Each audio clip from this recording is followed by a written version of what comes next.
Aujourd'hui, nous allons parler du conservatisme. Ben, on va voir ce qu'on arrive à conserver avec tout ça, mais à mon avis, ça va pas être des haricots. Zou.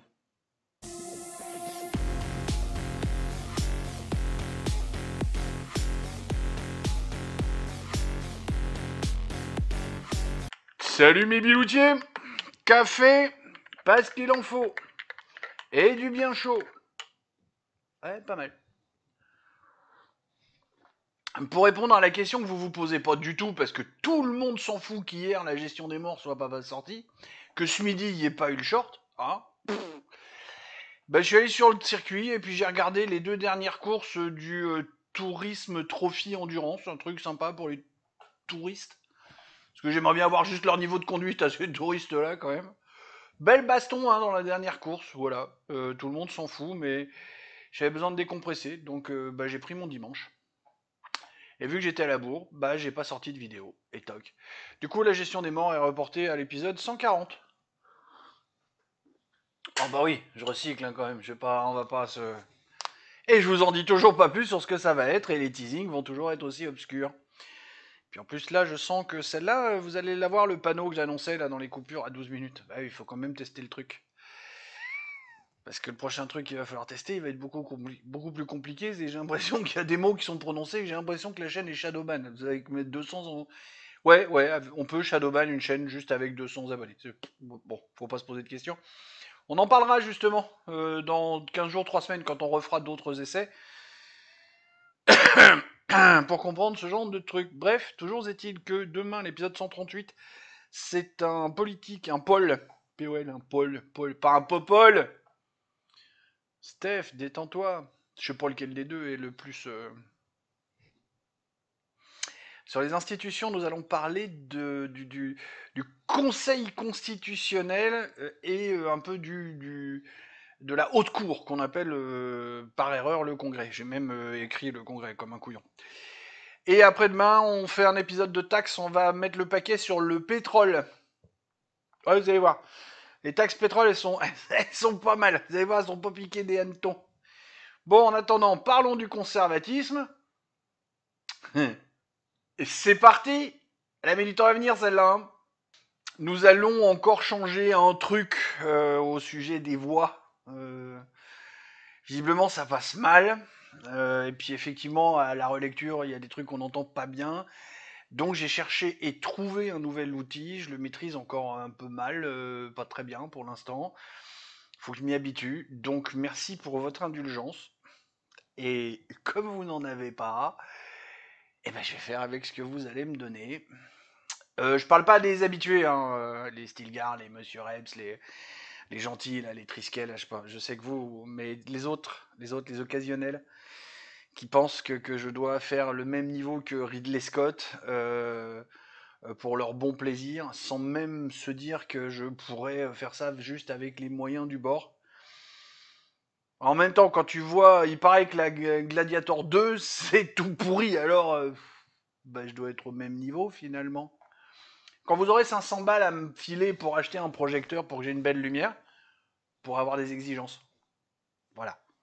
Pour l'instant, on fait avec les moyens du bord. Alors oui, l'image, je vois bien, là, il y a du grain, parce que mes deux lampes pourries sont, bah, vous voyez bien derrière, hein. Regardez là derrière, vous voyez, 1, 2, 3. Hein. Ben, c'est parce que j'ai 1, 2, 3 sources de lumière qui ne sont pas équivalentes. Voilà.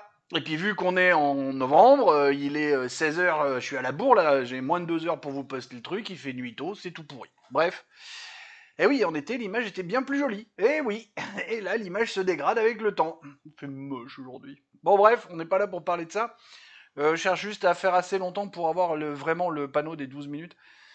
Pour voir ce que ça fait de la couper en deux à ce moment-là. Reprenons, puisque je suis au niveau de Ridley Scott, puisque je l'ai pas encore vu, Gladiator 2. Abstenez-vous dans les commentaires. Parce que je vais quand même aller le voir. Hein. Je pense même, en fait, à mettre une voix sur moi aussi. Ouais. Puis j'ai encore vu un truc rouge, là, mon micro doit crépiter de temps en temps, je sais pas comment je me démerde.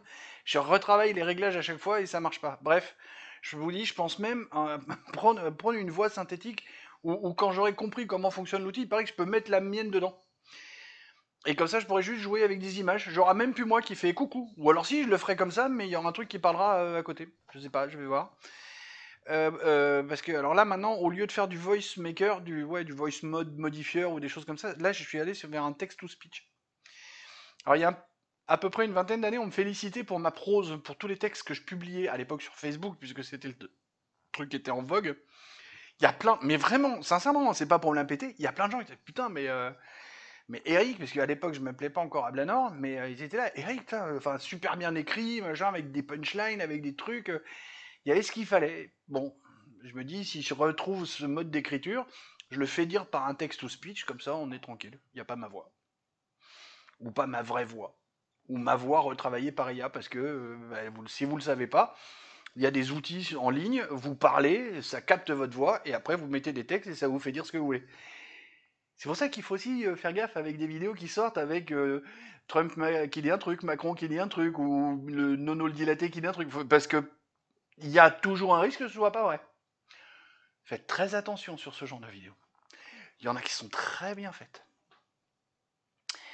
Donc vous allez découvrir la nouvelle voix du félin GPT non binaire, et mercredi vous aurez la voix du félin GPT mâle. Les deux vont changer, elles vont être beaucoup plus claires, beaucoup plus audibles, du coup beaucoup moins drôles, beaucoup moins burlesques. On y va? Bonjour ma grande. Oui, alors, parce que je garde toujours mon idée de personnage pour faire vivre un peu la vidéo tout de même. Comment vas-tu aujourd'hui? Le Starbucks Octet, c'était cool?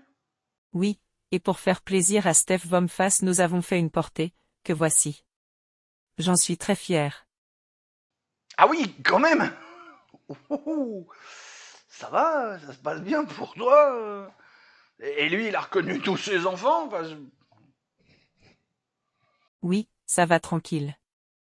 Mais trêve de bavardage, je dois pas rester longtemps, parce que à cet âge, ça demande un peu d'attention sinon ça se barre dans les sous-programmes et ça met la grouille dans les transferts de données. Tu voulais le conservatisme aujourd'hui je crois, donc la définition de base c'est, le conservatisme est une doctrine politique qui valorise la préservation des traditions, des institutions établies, et des valeurs culturelles. Il cherche à maintenir la stabilité sociale et à éviter les changements radicaux, privilégiant une évolution graduelle et prudente. Les conservateurs accordent une grande importance à l'ordre, à l'autorité, et à la transmission des héritages historiques et moraux. Ok, pas mal tout ça. Et son histoire, faisons vite.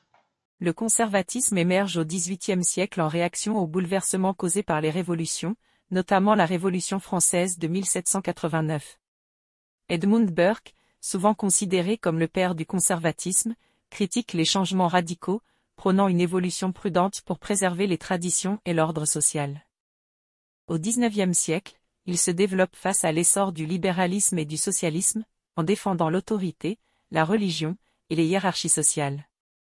Au XXe siècle, il s'adapte, intégrant des aspects économiques, comme le libéralisme économique, tout en restant attaché à la famille, à la nation et aux valeurs culturelles. Aujourd'hui, le conservatisme continue d'évoluer en fonction des contextes nationaux, mais reste centré sur la défense des traditions et de la stabilité. As-tu des exemples à nous donner, surtout en France? En France, le conservatisme s'est exprimé à travers différentes figures et courants politiques depuis le XIXe siècle. Voici quelques exemples. 1. Charles de Gaulle. Pourquoi? Bien qu'il soit associé au gaullisme, de Gaulle avait une approche conservatrice sur des questions comme l'autorité de l'État, l'indépendance nationale, et la préservation des traditions françaises. 2. Philippe Pétain. Pourquoi? Sous le régime de Vichy, Pétain incarne un conservatisme autoritaire, prônant le retour aux valeurs traditionnelles, famille, travail, patrie, bien que ce soit dans un contexte controversé et dictatorial. 3. Jacques Chirac. Pourquoi? Bien que parfois centriste, Chirac a défendu des valeurs conservatrices, notamment sur l'attachement à la nation, la préservation des traditions culturelles, et la protection de l'agriculture française. 4. Marine Le Pen. Pourquoi? Bien que son discours ait évolué, Marine Le Pen et le Rassemblement national défendent un conservatisme axé sur la souveraineté nationale, la protection des valeurs traditionnelles, et une critique de la mondialisation. 5. François Fillon. Pourquoi? Fillon incarne un conservatisme social et culturel, avec une défense de la famille, des institutions traditionnelles, et une certaine austérité morale. Le conservatisme français reste présent, souvent incarné par les républicains ou d'autres mouvements à droite, qui valorisent la nation, la famille, et les traditions tout en adoptant parfois des réformes économiques libérales.